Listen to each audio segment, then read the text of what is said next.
Hey guys, how you doing? It's Henry at Mowers and Mowers. It's Monday. It's about 11 o'clock. Anyway, so one of my Instagram followers, he's on the job. And so, if you guys know anything about the blue wall of silence, it holds true in terms of loyalty. So he knew that I was a MOS, member of service, or a former member of service, right? And so, you know, we take care of each other, you know, any which way we can. It's like a brotherhood, fraternity, whatever you want to call it. Anyway, so he's getting a swimming pool in his yard, and so he has to get rid of a lot of crap that's in his backyard, you know. And so he's got like a Yardman vac chipper, you know, and also one of those old Toro 825 riding mowers. I had one of those before. It's kind of cool. Anyway, so he hit me up and asked me if I wanted it, and I says, yeah, I'll come get it. But because he's on the job and what's going on these days, he doesn't want anybody to know about any information, you know, so I'm not going to video, I'm not going to talk about it too much, only that I'm just going to go get it. So I'm on my way over to East Islip, and hopefully he's going to be up before his 4 to 12 tour of duty. 4 to 12, that's his tour of duty, meaning he goes to work for his 4 to midnight shift. So he's probably still sleeping right now. So I won't bother him until I'm outside his house. So hopefully I'll pick this stuff up and be on my way home. And today I'm going to be building making 5 blown engines into one working one. Hopefully. I'll see you later.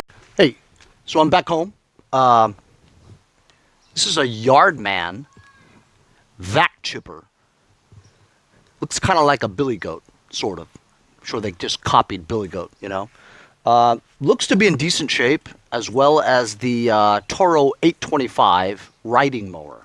Remember, a riding mower differs slightly from a lawn tractor, yard tractor, garden tractor. You know, a riding mower is basically a mid or rear engine mower that you can ride on, you know. So you call those riding mowers. Lawn tractors have front engines. And then garden tractors have heavy-duty transmissions. So the baggers here, the Toro 825 actually has the bagger system as well. Doesn't look like there's any damage to it, and it actually rolled pretty easily from his backyard to the front. You know, I didn't have too much trouble loading it. I would have normally taken video of it, but out of respect for my NYPD brother, he asked not to be identified or anything of that nature, very private. So I respect that and abide by it. So 825 means 8 horsepower, Briggs single cylinder, right? Looks like a flathead.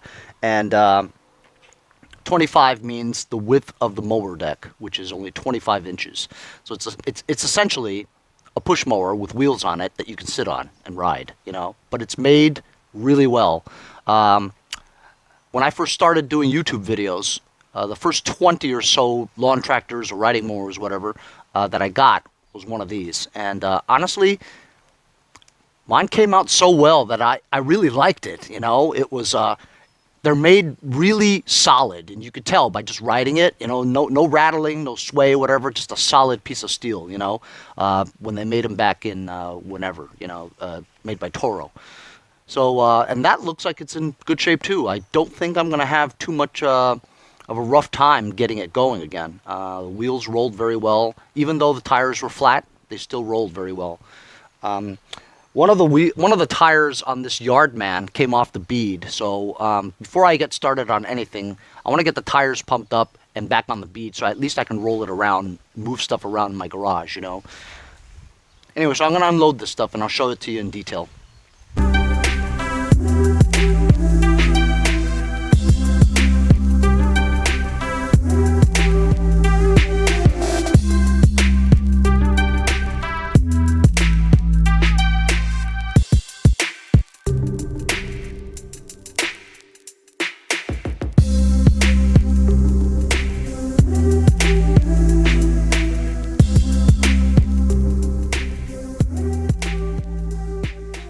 So here it is. This is my haul for the day. Got it for free. That's right, free. This is a Yardman by MTD. It's a 5.5 horsepower, self-propelled, triple care system is what it's called. Chipper, shredder, vacuum. This thing is usually always messed up. It's got height adjusters as well. High or low on this thing. Front caster wheels. It's a Tecumseh engine, almost the same kind as that power sport kind, the kind that is on go-karts. The horizontal shaft.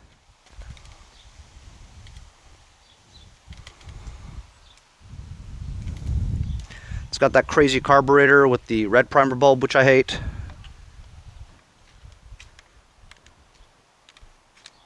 Let's a better look at it. That red primer bulb is always stiff and rigid. Cracked. Yep, it is. Stiff, rigid. That's not going to prime anything. This is the 25 diameter mower deck for the Toro. Super tiny. Lightweight too. But it's in good shape. It's got the mower belt on there, and also underneath the PTO engagement, right, was bent because it was underneath and hanging, so when you're moving it around it bends. This thing was like bent crazy, so I just sort of bent it back straight. I'll have to work on this. It's attached on with a cotter pin on this thing. I hope I don't lose this. This deck looks good.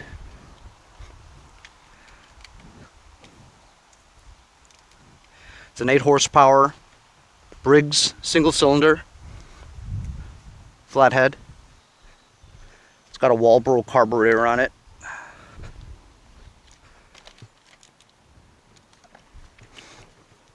The cover was taken off of it,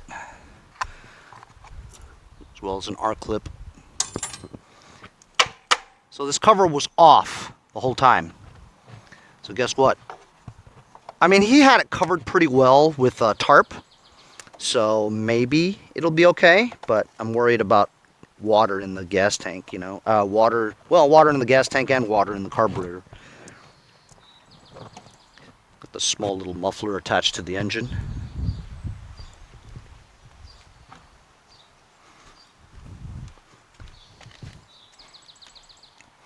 Here's a better look at the controls. It's Toro wheel horse. This thing comes off. Pivots. Looking at the starter solenoid, and it looks like 2 wires have been cut out of this thing. I don't know what that thing is. I'll show you the thing. Here's a top view of the engine. It's called a power range, engineered for power and long-lasting performance. That's the gas tank there. And if you look right there, right where the solenoid is, this thing right here, I don't know what that is. Condenser or something like that. Anyway, or voltage regulator maybe. Has a red, yellow, and blue wire sticking out of it. It looks like it's been cut. I don't remember what that is.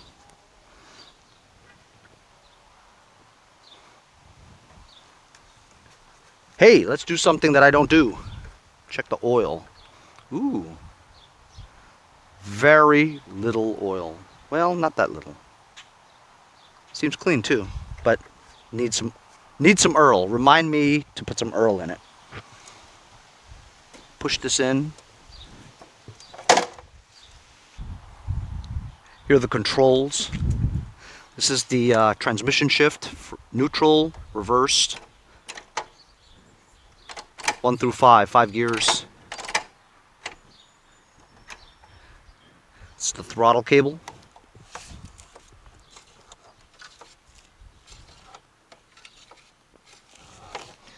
You know, there's no linkage from the governor to the carburetor. The linkage has fallen off.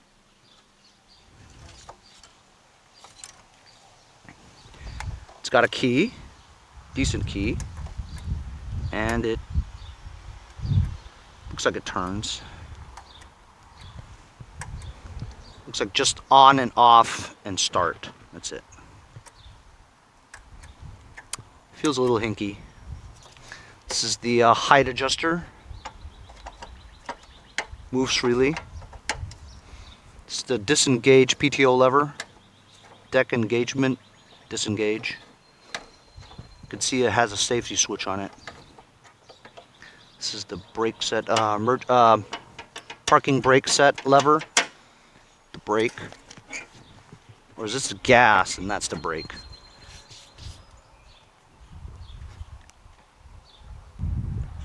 On this side, battery, gas cap.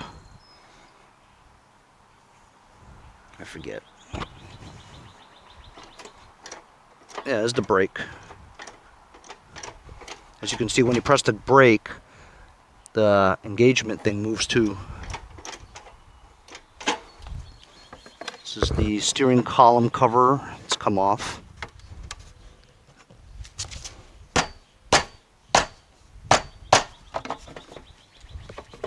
Fixed!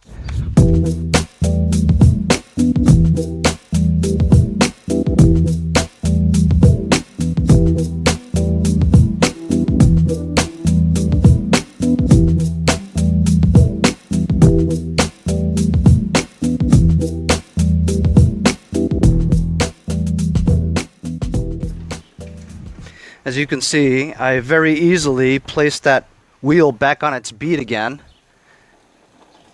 And I took the air cleaner off. I just want to see if this thing runs. I was pulling the recoil and it seems like it's okay.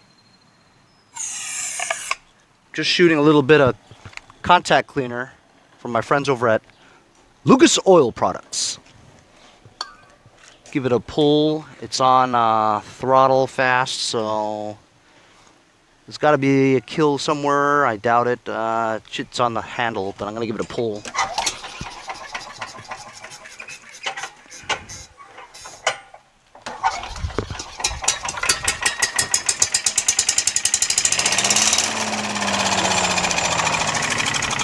Wow. So much dust coming out of here, I didn't want it to go into the carburetor, but aside from this primer bulb, right, being super stiff, you saw it started and ran great. It seems like it runs really well. This is a score for sure. Awesome. So I'll have to work on this another time because I've got bigger fish to fry, as you guys know. Multi-episode. See, I can't even work on this thing because I'm just so darn busy. I've just got machines left and right and left. But I think this one will be a pretty easy fix for me, which is great. My new little Toro here, is gonna have to wait a while because I don't have time to work on it. But I'm gonna put it in my the back of my garage.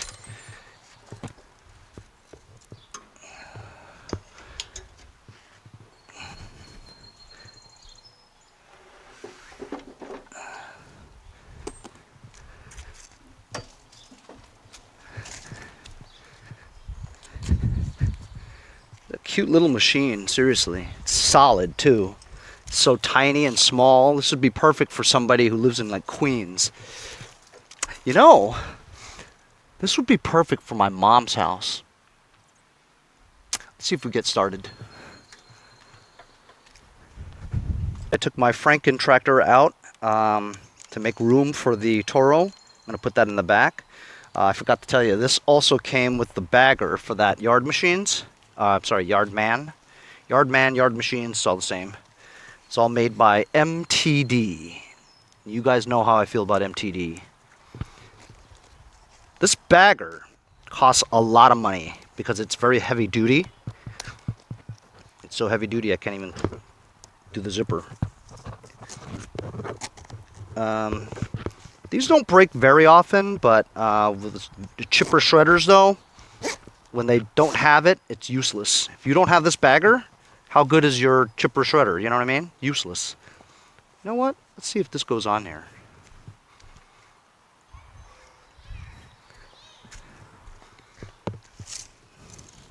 Okay, let's see here. So you got the opening over there, and you got the 4 tabs here that go onto here, obviously. So if it goes on like this, it's got to be flipped around like that. So this fits over the chute, air chute. It's tightened by this thing, and it still works well.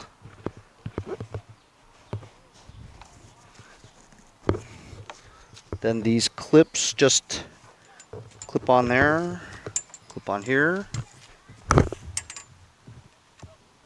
Awesome. See that?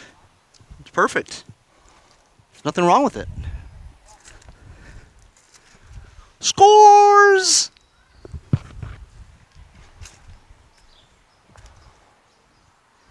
The Toro also came with a twin bagger. Let's see if we can just put this on real quick too. So look at here. Because this is a Toro, right? I'm wondering, do you think most Toro chutes are the same kind of opening? Because honestly, this is a Toro chute. If this fits on the opening of my Toro 616Z zero turn, this could be the bagger for my zero turn. But I doubt it though, because it's only a 25-inch deck compared to my, gee, I don't even know what size it is. It might be 38 or something like that. Maybe it will fit, because then I could put this bagger and fabricate it onto my zero turn, which is basically what I need, you know? Then I can get rid of all my mowers that have baggers. So this is in good shape, pretty good shape, you know? You put a wing nut on here, so that's that. Here's the twin bagger base, and look at the way you attach it. You can just look at it. It's like a puzzle, right? This part here goes in there. No, it doesn't go there. It does go there, but this part here goes into this hole. You got these R-clips here. Let's just for the hell of it try to put it on. That axle goes into the hole. Here, I want you guys to see, because I'm just that type of guy. I know you guys like to watch. You like to watch, huh? Don't you? You like to watch? Sicky! Unless it's good to watch. Boom! Man, that's super easy, man. The shafts go right in the hole. Shafts go right in the hole. Anyway, so yeah, really easy to put in here, man. Awesome. Awesome. This is the first bagger I've had for this model. The other ones I didn't have a bagger for. This tube goes into the chute on the top over it, right? And this simply just fits right in there. That's it, just like that. So I think the bagger would fit just right. But to prevent this from breaking, I'm just going to leave that there. Then we've got the bags. The bags are the soft mesh kind. Does this not pivot? It doesn't pivot. It doesn't pivot, so... Oh, for you enthusiasts, this is the 79080 model. Or that's just a bagger, I think. Okay, so this machine model is 56132.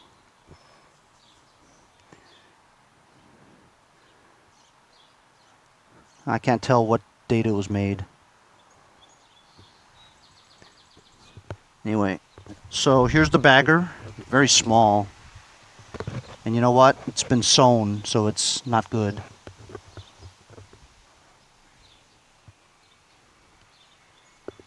So does this go on like this? Oh, okay, so wait. It rests on this thing. I see. So these two things are sticking out like that? That seems very dangerous. What if some kid trips and head first right into the eye socket. You know what I'm saying?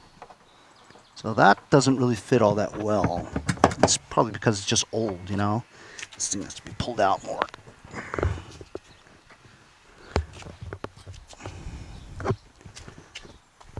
So there's a lip underneath here. Just fit the lip in there, right? Then pull these two closer together.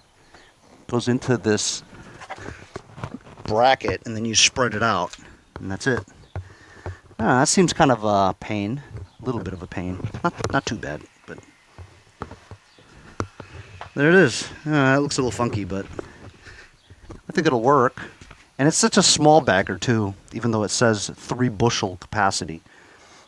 I don't think that's very much. Nevertheless, pretty complete. And if I can get this going, it'd be kind of fun to drive around, you know? It's cool. I like it. I'm going to stick it right there. So I've got these 2 machines now. It looks like that I'm going to be able to get this going without too much fuss, which is great because I think that by the time I get to this vac chipper shredder, right, it should be, I mean, I don't know how long the Franken tractor nightmare is going to take, you know what I mean? Some people were guessing 14 episodes. I'm thinking like 20 episodes, you know, because so much needs to be done to that thing, you know? And I'll probably work on this next because this looks so easy. I mean, it seems like it's an easy fix. I mean, I could just get another carburetor and throw it on there. Holy cow, you know what? I think I might have another carburetor for this. I could just throw it on there and list it. But the thing is, though, these vac chipper shredders, right, are only popular for the fall here on the East Coast. When the fall comes, all the leaves are falling and everything. You don't really have too much demand for leaf blowers or leaf vacs right now because there's no leaves to suck up. You know what I mean? So I think maybe this actually could be delayed for as long as I can if I wanted to, because I'm not going to get top dollar for this until the fall. It'd be nice to get it started, though, anyway. You know, I'll see what happens. But so that's it for today. No, I'm just kidding. I got to work. I got to do a little bit of stuff on the Franken tractor, right? First thing I got to do about the Franken tractor, got to get a crankshaft and the synchro balancer worked out. So guess what we get to do today? That's right. My job today on this Franken tractor series, the little piece of it that I need to do is smooth this journal out so it's super smooth. Then I'm going to find a way to take the synchro balancer out of this one.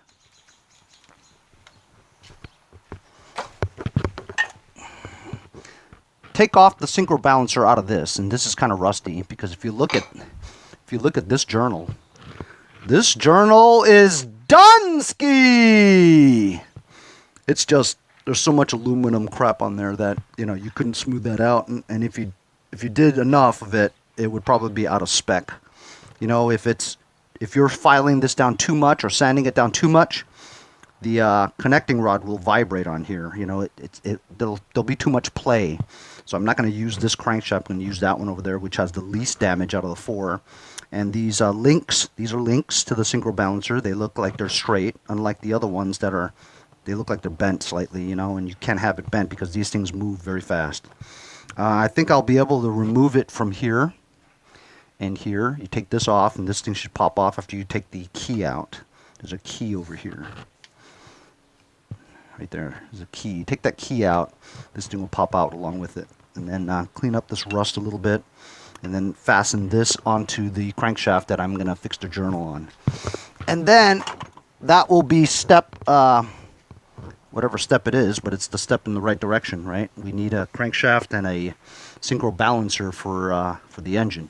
The engine still needs to be cleaned a little bit.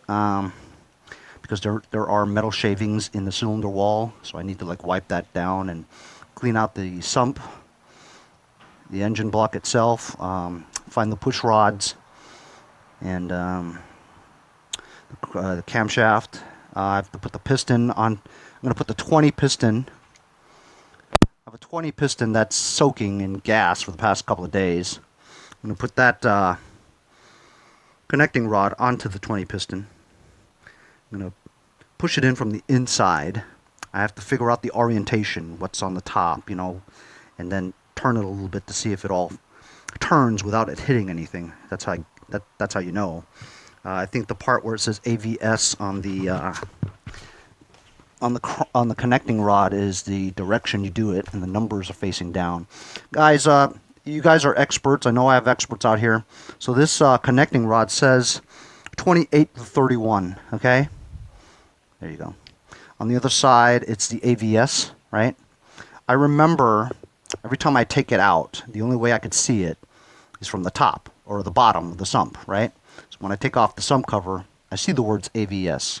So I'm assuming the AVS goes in that way that I can see, because the other side you can't see because that's the top of the machine. So am I right? The 2831 goes on the bottom, the AVS goes on the top that you can see, the sump is over here. And as I put the sump cover on, I should be able to see the word AVS. Is that right? I put it in this way. Let me know, okay? I'm not 100% sure. So I've got this fantastic view of the journal, which I'm going to be smoothing out right now. I'm using the vise that I got from my friend Nate Wagner from St. James, Minnesota. Hang in there, Nate. I know Minnesota's going through some tough times, but it seems like it's getting better. So I'm going to get some fine grit sandpaper, put a little Earl on there. And I know you could use muriatic acid, but I don't have any. And I've always used oil and some brake cleaner solvents and just sanded it smooth, and it's worked in all of my engine rebuilds so far. So far, mowers and blowers engine rebuilds are 9 for 9. I've never had one blow. I just jinxed it. So I'm going to put you on time lapse, and we'll try to smooth this journal out.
So I had to stop what I was doing. As you guys saw, I got a text message when I was working on that journal, and it was Frank the UPS guy with not just one tip,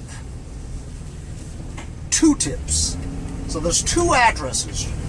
One was near the high school over here, and the other was near the high school there too. So I'm headed into that direction. I know exactly where that street is, because before I bought the house where I live in now, I was gonna buy a house right there, So I know that street very well. He said they're both push mowers. So let's go check it out.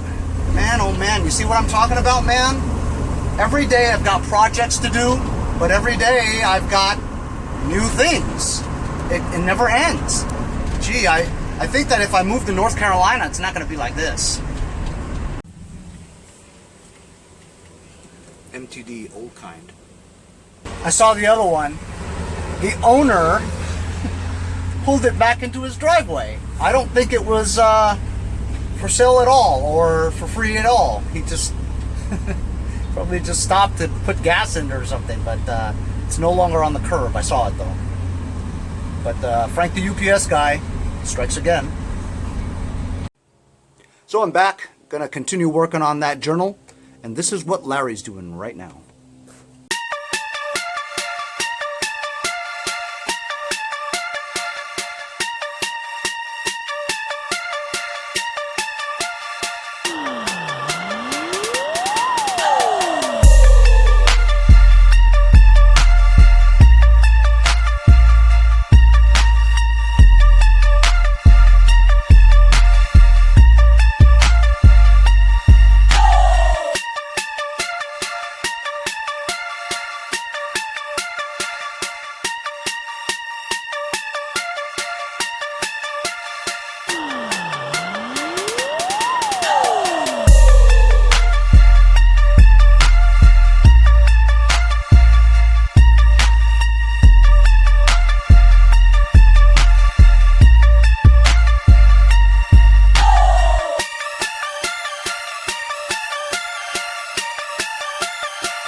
Hey guys, so I am in a world of hurt, and I'll tell you why.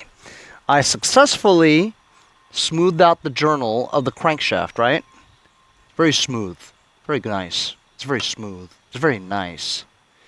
I managed to use the Lucas Oil assembly lube, and I got the links on here too, right? Very smooth, very nice. Cleaned up the synchro balancer, and I believe I put it on correctly. So that's all set, right? Okay. I took the engine block and I poured gasoline in it and sprayed it with brake fluid and all that, brake cleaner, and got it all nice and clean, right? I took the newly soaked piston in gas for the past 2-3 days, and the rings now move nicely without being, kind of stuck in there, stuck inside the grooves, you know what I mean? And that's why I soaked it, was because the rings have to move freely, in and out, and they do. And I attached it to my connecting rod, right? All set. So then I decided that I'm going to wash out my sump, right? Clean it up. Looks nice. Has this thing here, right? By the way, this part here was busted on the sump cover that Larry and Bobby gave me. The synchro balancer took this piece with it, semicircle. This part was gone, so I couldn't use that sump, so I threw it out. This sump is from Nick from Medford's. I believe it's off of that 20 horsepower block right there. Ready to go, right? Wrong. Wrong. I look closely.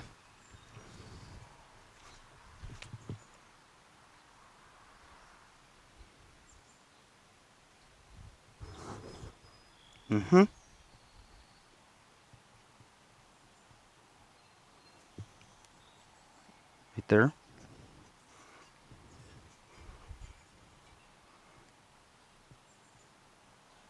Ah. Curses! Foiled again. Although, it's not a bad crack, right? A crack nevertheless. Structural integrity of the sump is compromised. I almost want to say that this sump is done-ski! Hey, Henry, why don't you use some JB weld? Well, I guess I could. I don't know. What do you guys think? Should I try JB weld on that thing? I don't know. I don't think it'll work. I mean, the crack is just a crack, and it's not like you can't see through it, It's pretty tight. You really just want it to not leak oil out, right? I don't know. It is holding this part where the cam goes, you know what I mean? A little bit of movement here is no good. I went to the back shed area to see if I could find another sump cover. Unfortunately, I have 3 sump covers. Good, right? Bad. All 3 sump covers are for flathead engines. What's the difference, you say? Well, it doesn't have this. This is what holds the synchro balancer in place when you put the whole thing together. Synchro balancer is not supposed to fly around. It's supposed to be held there, so that the weight is just there, I don't really know exactly how it goes, but it needs that, and those flathead ones don't have that. So I am once again in a pickle. My pickle is I don't have a sump cover that would be able to put all this stuff together, Well, I still do have that Kohler V-twin engine on the Jamal Alatet. I do also have the 13.5 flathead where all I need is an intake valve, but that's not reliable. I could just take the Kohler engine out of the Scott's hauler, but then what would I do with the Scott's hauler, you know? It's a perfectly running tractor, just no deck. If I can get a Murray deck or a Scott's by Murray deck, I could sell that too. So I don't think I'm going to take the engine out of the Scott's. It doesn't make any sense. It's a perfectly running tractor, you know? Hydrostatic transmission too. Jamal Alatet, I don't know, it seems like a waste to waste a nice 20 V-twin Kohler on that Franken tractor, right? Although the Franken tractor could end up looking really nice. So you know what? I'm going to go and inquire with Nick from Medford and Larry and see if they have another sump cover lying around, you know? If not, maybe I should try... Why don't I ask you guys? Should I JB weld it? Doesn't seem like a bad crack, you know what I mean? Anyway, let me know. I've been busy today. Put together the synchro balancer, smoothed out the journal of the crankshaft, picked up Toro 825 riding mower, the Yardman 5.5 horsepower chipper shredder vacuum. Picked up another push mower, thanks to Frank the UPS guy. Keep getting stuff, but not enough stuff is coming out of the garage, you know? Because I run into pickles like this. I hate when I run into pickles, but you know what? That's just how things go sometimes, you know? And you just move forward with what you got, you know? So leave in the comments, fellas, should I use JB Weld to fix this crack on the sump cover? Because if I do, I'll put it together and we can see if it works. See you guys next time on Mowers and Blowers.